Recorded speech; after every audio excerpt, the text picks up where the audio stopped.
Inside Story Uganda, real source of political updates.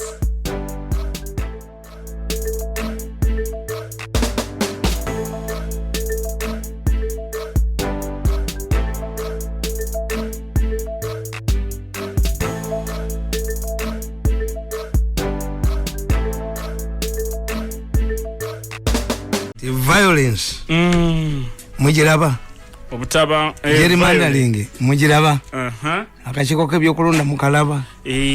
Otuwadde similarity. Kakati nkugamba. Kayira bwe yadduka. Yagenda kutandika UFM. Ekibiina ky'obuyekera. Yagenda kugonda. Kati bw'amala okugoba Kayira nkugamba. At this time. Museveni, who was the vice chairman of the military commission that had toppled Binayesa, was almost arrested at Kawempe. It was alleged that the car in which Museveni and his wife were traveling was followed by another car owned by a senior UNRF officer who ordered for Museveni's arrest and detention. They wanted to provoke Museveni into battle. Bali bamusosonkereza. Wanga Museveni tugenda okutuuka mu Kampala nga Fulonasa yesinza amaje. Ye yayite ewaabwe n'awandiika. Bamugwisa tebawandiika abantu balinda ba milisia. Obote yayite ayagala Baganda. UNRF teyawandika Fronasa bwe yayite eri embalale yonna nejjange ewandika. Naye Museveni yabalagira bagende Kabamba. Otafire namugamba naye muntu tusereke ndi tujja kufuna endala emundu zibawe. Let us surrender the guns. Kakati bo n'atandika n'okuzimba ewaabwe n'ayiwayo amataffaali. Ne balowooza the man wants to settle down. Kyenagamba Bobi Wine. You cannot marry in a struggle. Nyanza akoze bubi. Kakati olaba. Gundi ono no byaniki. No byanuli. Nanti oba naye Bobi Wine akoze ka Museveni ntindo. Museveni yayiwa amatafa ne Bobi Wine bayinza okoza bali mu mbaga naye nga bayina kye babala. Military commission. Museveni. At that time, Museveni was threatening to go to the bush if elections were rigged. It is not clear how news of his detention reached his Folonasa colleagues who rescued him. Lieutenant Kan Muhindo, a known ally of Yoweri Museveni, was killed at Makerere University. It seems that although Obote downplayed Museveni's bush threats in public, David Yoito Ojoko and Paulo Mwanga, who knew Museveni very well, we are taking him seriously. Museveni states in his book that he was not interested in the general election of 1980, but was pushed into it by other people, including Vidandi Sali. Museveni states that he wanted the UPs to mismanage the elections, seize the opportunity to fight the Obote government. Tamale. Soko simbewo akatiao. Museveni ye yali tayagala bya kalulu ka kinana. Yagamba nalinja gala bakola omuzannyo gwabwe ogw'obusirungwe mbeerewo lumu eyite mu kitabo kye mwekiri. Nze nali sagala n'ebyo. Nalinja gala mbaleke bakola omuzannyo gwabwe ogw'obusiru bonna mbeerewo lumu. Ye yali anoonya excuse. Afune ensonga. Okay, tugende maaso. Kyovolaba. Nti Besigye tabala. Ono kyamuyamba he participated. Besigye kana akalute yakaliimu. Omukazi gwotasulangako naye gwotalabangako mu ngeri eri. Olekanira otya ku ddwaliro bakebera omwana DNA. Kati Besigye abanja ki? Nga baparticipating mu kalulu bakkiriza. He denied himself. This is why they use short-term strategies. The people who fought to me never realized nti I'm hard not to crack. Era babagambye oli yamugambye nti nakweka sente president ze yamuwa ajenga noonya anfukamirire munne namugamba nti Mirundi ekyo wakoze ensobi he will never come to over money wakiri abeera omwavu wakiri empala azikuba ebiraka tajja kujja olwana na Sezaalawo nekamba bozi mulimu ekintu awo kye bakugamba n'okkiriza kati nzire omukopi bayinza okungana nti oyinza okubeera kabaka wa Buganda. Njagala mumbulire yadde Enshikedi era kitaawe Enshikedi yamulwanirira mwana era Woli Kinyata era Jomo Kinyata neje batayitamu ne boononeka era Mubaraka mwana yamuleetera ebizibu ng'afuuse sekitale jeno era ne wa Saddam mwana abako yali yabasala Saddam yasala abako yabalimbalima nti mukomoni balaba ate yabayinako Oluganda kakati Kongolo yayononeka nnyo kuba Mubutu yamuzaala muto ng'afiiriddwa mukazi we omukulu abaana ba Mubutu abakulu ba dokita baki era mwana niyo omukaafu butukawa kibuka kino ekirimu mutwe ekimutabulattabula oba aliko abamufera nalaba mu conference center nga ndaba meeting zize nga bakuba emisira nendaba abafere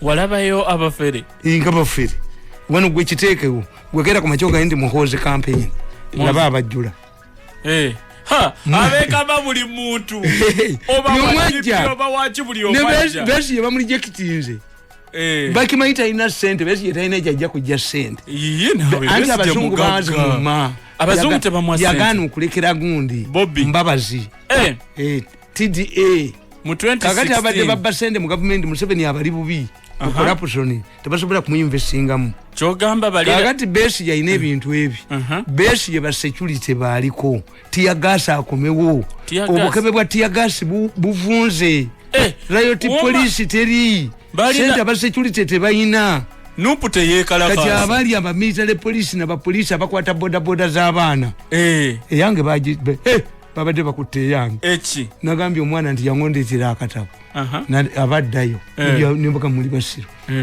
waakiri abaana bano bwemba mwagala obbakwata muyise sirens ku ssaawa 11 ensi etegeere era nawulidde omusajja nga ayogera ku radio emu nagandi bannange nange nakyogera nti omwazinyi n'enkoko bye byali bisigaddewo bye bituyamba enkoko muziridde muzimazeewo obudde omuganda yakugamba nga nti mu matutumo oba mu bunyonyi tebukyalabika mu Uganda mulimu maketi y'essaawa how do you expect it kyobula muzungu yolwa ssaawa buli tawa yonna egiteekako buli kibuga yagenda nga ateekamu essaawa ekidenga kivuga munamanyi how do you expect these border people without watches okumanya obudde two give them time singa mukola sirens abaana ne bategeeza saa 11 kitegeeza nsigazize essaawa emu kati I have to operate within my area two ask be reasonable where do you stay nti Kasubi but you are heading to Kajansi naye bo babalanga nti essaawa bagenda abemitwalo 5 bagenda kuzookya polisi polisi zijja kukwata ate nze bwenkubulya ebigambo 18 gubeerayo kuba kati Besigye bano bonna bakandiko beetakula mabega tewali sente za operation fund tewali kati bebamuleese besi naye nabaga nti omulalu bw'atabula akatale k'omubuula akasirise bamukuba tajja kutabula akatale ka mubuula nabagemu abali ku mwaking places muwuni luddawa enkoniezi era eddeyi enkoni yalinye enkoni bazikula wano ku katawuni akali awo ngewa omugenzi Professor Siba beera n'enkoni zo bbiri ku mudaala emu giyite lukwagenda endala Besigye enkoni abantu banoonya kuzza baana baabwe Besigye endala lukwago enkoni bbiri ati atabule wetukolera abanja ki tasulangako na mukazi ate ali kudwalira atulekanira omwana mukebere ku DNA yeyitawa lukakulema tiwakagendamu obanja ki ayagala succession anti alaba battle ayagala kubeerako Besigye buli lwalaba yalowooza nti Mbabazi bamuleese ku succession naye n'abaguka wanteriyo teri muntu yafolinga out na Museveni agenda kuddamu n'amutrustinga na power soko olinde wanteriyo teri yamukutulako ko n'amuvuganya nako yetayaba Mbabazi yamuvuganyako tumukunde yamuvuganyako mwana wasa kye yakola kirubo kimanyi yamusiba Dos Santos gwe yalekawo abaana be tebalira ku nsiko yateekawo lwaki bukulu alwana aleme musikira Ruto lwaki Lwaki gundi ono gundi Obasanjo ya making sure nti ati kutamusikira Abubeka n'aleeta yaladwa omulwadde. People have known. Chogamba ne Museveni tasakwata kubana abali ababe. Okuwaayo Bashiru babe. Babe bebago muwaayo. Abatwala gundi abatwala Mubaraka ku ddwali mu kastretcher nga yasamye mu komera. Ani abalonda? Chogamba bano kye babala kifu. Bw'oyagala okumanya ebyobufuzi bukeera bwange kibula abantu annyo bamanyi nti okasa kuba hane omukomo baati antya omukantya ate nga akutira kitamali teyategeera maanyi gange we gali kati nkugamba nti Kayiira adduse kati batawaanyani batawanya Museveni nga bamuprovokinga nkugamba nti Museveni says that he wanted the UPC to mismanage the elections and seize the opportunity to fight the Obote government. He also says had surrendered his 7,000 soldiers for the training at Kabamba as requested by government. He had been removed from the defense ministry to Ministry of Regional Cooperation, where he had no work. Obote responded to Museveni that there was no way Museveni would return to fight the government when he had never been there. How can you say that you are going back to the bush when you have never been a fighter? What wakatabo Bakaitabo in Uganda. I think it was sponsored by UPC. Kalaganga Museveni nga atalwana. Nti alinga eri mu trips. But denying calling him a drunkard when I'm intelligent, tuchita name calling it does not affect me. Nonga nti okikuta tegeera. Techinzija konze chentegeera na name calling him propaganda. Professor wapi? You have to profess echenjawulo kirabako. Nkugamba. However, there was no way a nanny fighter would be entrusted with the defense ministry immediately after the war.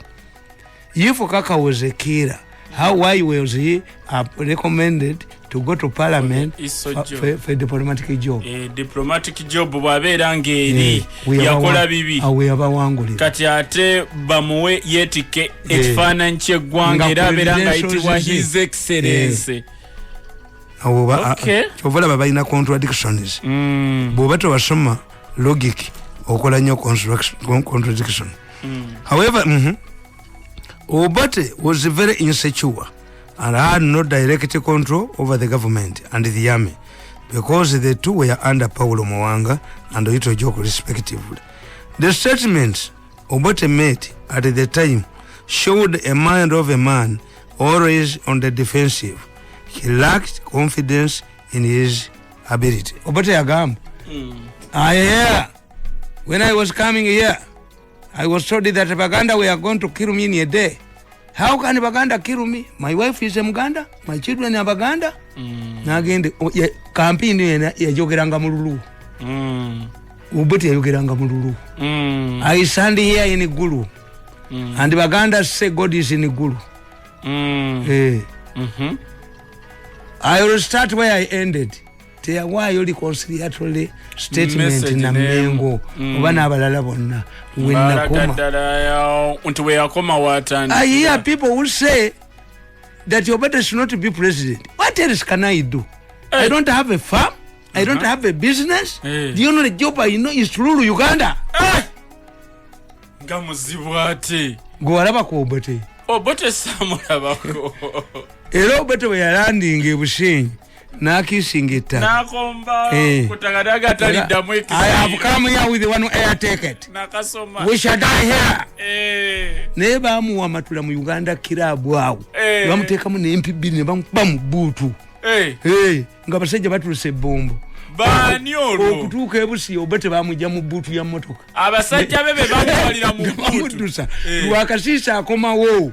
Akime sente koza akafuufu k'emmotoka kazuukusiza abasoga ekiro yali yesudde mu kiyira ne bamuyola akima sente tewali mobile phone bagenda mu Bank of Uganda nga ayina seefu taliwo lwakasisi n'aleka bamunoonye era sale yanyumiza nanganda abasajja abo baali bagezi babasaba free passage bayite mu Luweero kati basale ne babagamba tusinkane Bombo nabo bwe batuuka Bombo basibira Kampala bateese na bano era kyobulaba the first statement they said we are requesting Commander Salim Saleh to report bamutekako ku military commission 2 days later I found Saleh in the bush and he told me I'm a very junior man such a decision can be made by our Gundi the political wing in Nairobi or the people at Mondalani kagenda musikane Mondalani sagenda yo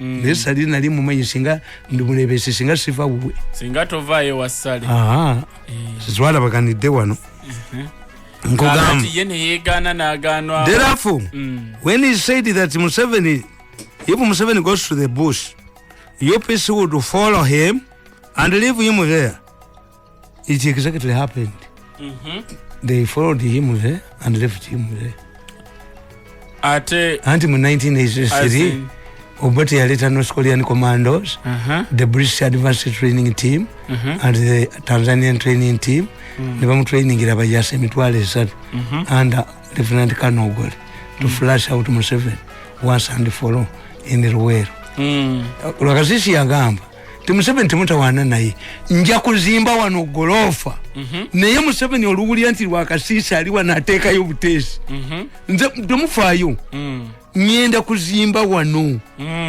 uwa Luweero kyogamba nga Lwakasisi kanga baana ya Museveni anti yebwe yali abalimba bo semwogere byangamba biri the question of credibility of election his action and those of his people showed they wanted to retain power by all means. His refusal to meet the Commonwealth observers was also intended to show that they were not important and their role was minimal. But I hear there is a group of Commonwealth observers. I have no time to meet them. Maybe they are here on a jubilation. Nagamba not like a smoker, like my brother smoker. He wants to be a Muluka chief at the same time as a Gombola chief.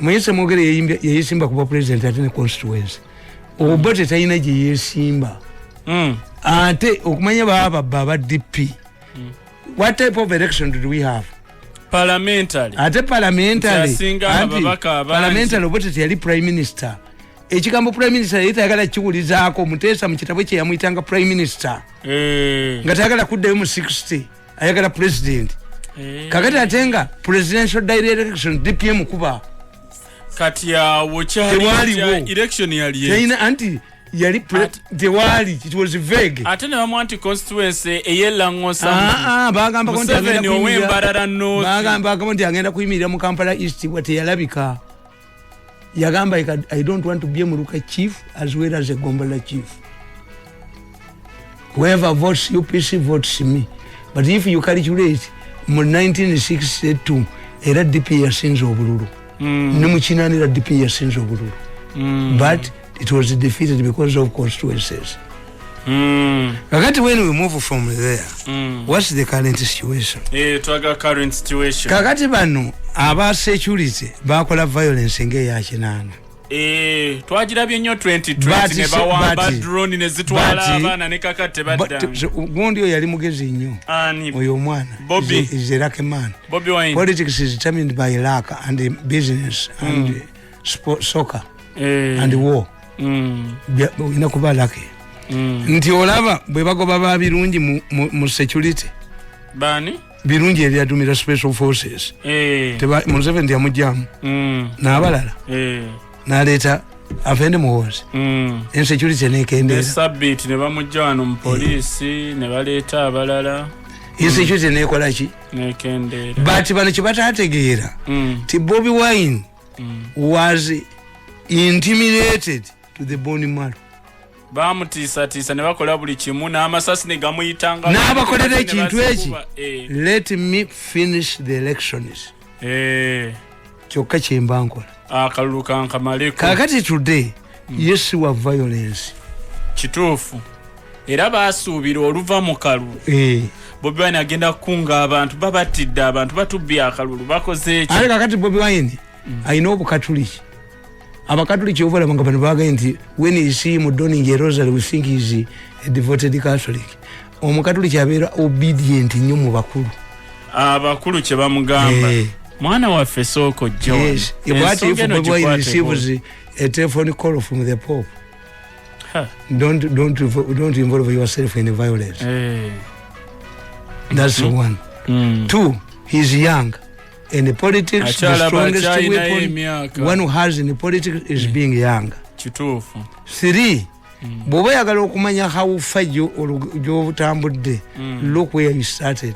From music, musician, from a ghetto gladiator to a musician. He's not a product of any political party. And this was his first time. He has the strongest opposition party and produced an opposition leader and won an entire region. And he has many leaders, bakansala, mayors, central district. Echo, tuyinza kulwa nabano ba handlers of America. Two, nabana abamuleta abomu government nabo bakyamwina kochi. Nti gwe batandise okulwanira ekibiina nono omusajja wala byakolaki. Kibalama.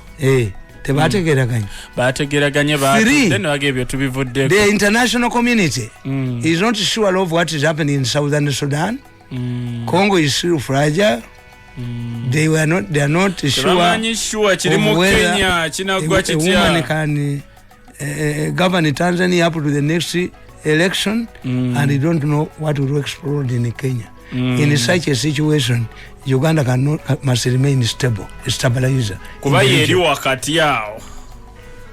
Refugee badukira wano. What these people have done with the Europeans and Americans is to use diplomatic channels, travel bans.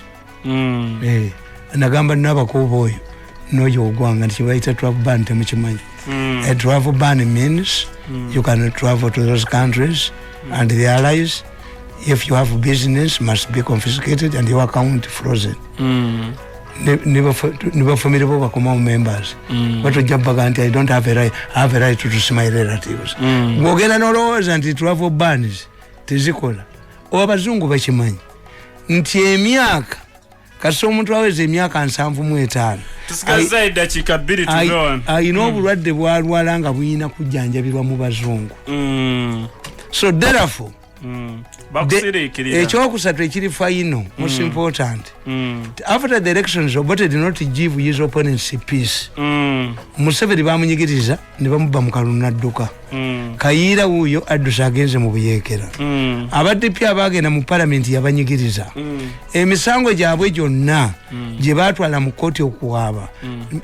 Justice Masika yagibasingisa. Kakati ne kitegeeza n'abagenda mu parliament basemwogerere. Tebafuna yo peace. Obote was determined to decimate the DP, to entrench a single party state UPC, and which would be sustained by violence, which means today Museveni is not Obote. Two, violence yakoma ku election day. Three, the nature and character of Bobi Wine. He got more than he bargained for. Three, Bobi Wine is a rich man. Rich people cannot cause violence. Whatever call Uhuru Kenyatta ngaganta let me tamper with the constitution. Amanyi violence eri abyani. Eri abibye kubaye mugaga. Unoye kagwe empulye yewana amafactory nachi atenga ajoga abantu nogobono noyungira mu nyama noyungira mu mata noyungira abo bonna bwe banegatta. Ebipanditi babiyuzenga. Kati front ya Besigye tegenda kozingawo impact yonna. Red card. How can a spectator in Kirasha give out a red card? Tuvewano. A red card is given by a referee. Onali mu Kirasha. Besigye ali mu Kirasha agabe red. Ekyajja ekya People's Front for Transition PFT nga kikulembeddwa retired Colonel Dr. Kiza Besigye, Warren Smith Kifeefe, omwana evire eri erukunjiri. Kale luvanyuma lw'ensonga ezo okubeera nga ate zaatandikira ddala amyukibwa Salongerias Lukwago nga mulimu bannabyabufuzi Samuel Walter Lubega Mukaku ne mbeeramu Mabike Michael eyaliko mbaka wano mu Makindye ne kubeerako Walubiri nga veri mu UPC ne kubeerako kwegamba n'abajema abakulembeddwa Katerega Haj Katerega Muhammad Secretary General n'abalala kale ensonga ezo ne batandikawo enteekateeka eno wiiki eri era twakikoonako kakati wiiki eno ebibiina ebyenjawulo ne bivaayo ekyasookera ddala kyekya National Unity Platform ne kitegeeza bannange ffe tetuwakanya nteekateeka eyatondeddwawo era batutuukirira ne batubuulira naye abantu abataddewo enteekateeka eno tuli wamu nabo kuba naffe buli avaayo okuvaayo okubeera ng'ate ayongera ettaffaali ku kuggyako pulezidenti w'eggwanga lino ate okufuna obukulembeze obulala naffe tumuwagirira ddala naye tuwagira naye tetugenda kubeera wali ku front munda tubawagira ne kaadi tujja zigula tuwanike ensonga zonna naye ffe ekibiina kyaffe kikyali kitaate tukyalina ensonga zaffe ez'enjawulo ze tukyetegereza mu nsonga eyo ate naffe tulina ate challenges zaffe oba ebisoomoozebwa bye tukyalina bye tukyatunuulidde wakati nga tetunnaba obaolyawo ate kuvaayo full board ku nsonga endala yonna kale tubawagira era tubasabira n'omukisa ogwa Mungu abakulembere era tukubira wamu omulanga nammwe naye tetugenda kujja ku front